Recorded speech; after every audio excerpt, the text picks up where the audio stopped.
The future is a mirror where the past prepares to see itself. Yet this reflection is not mere replication, but a dialogue, a critical exchange between what has been and what will be. Here, the past and future share an inverse relationship, like positive and negative images. The present, then, acts not just as a boundary but as the plane of inversion. Keeping this framing, our current decisions and actions serve as the mechanism of inversion. It is through our choices that the lessons and patterns of the past are transformed into the future.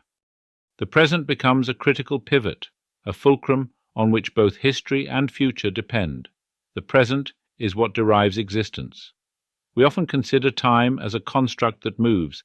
It is constantly moving to the next tick of time. Well, this is incorrect. Time is a stationary backdrop, and it is the present that is moving. The present is the loop that every thread passes. The scientists of our stories focus on the wrong details. It is not time travel we want to discover. Instead, we should aspire to discover now travel. It is the now that needs traveling. This potentially painfully obvious attribute of our universe, our reality. Something you and I, and him, and her. We all intimately understand this detail of our existence. It is almost the most obvious experience we can all agree exists. Cogito ergo sum.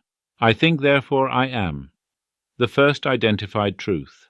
This is really the only certain thing humanity has ever figured out. This is in a way the beginning point in which we actually come to know the universe. What is this thing we are all in? Well, it is something that thinks. This is as far as we know so far. You are having an experience. This was the first thing to know. Has knowledge been exhausted at its first conception, or does it continue to causally infer more attributes of what we exist from? To be a pivot in which definites are established. Humanity has discovered the trailhead of knowledge, and we just need to see where it leads. It is always now, by the mere consequence of thinking and experiencing. There is a notion of nowness in which those thoughts and experiences emerged. It appears to me that so often it is the things we universally intuit and relate about we ignore the most. There are blind spots imprinted in our most primitive sensory experiences.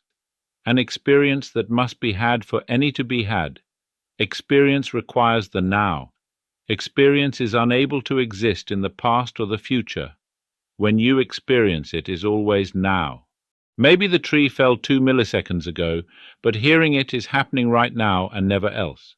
It appears consciousness, the phenomenon of experiencing, shares a deep relationship with now, a codependency.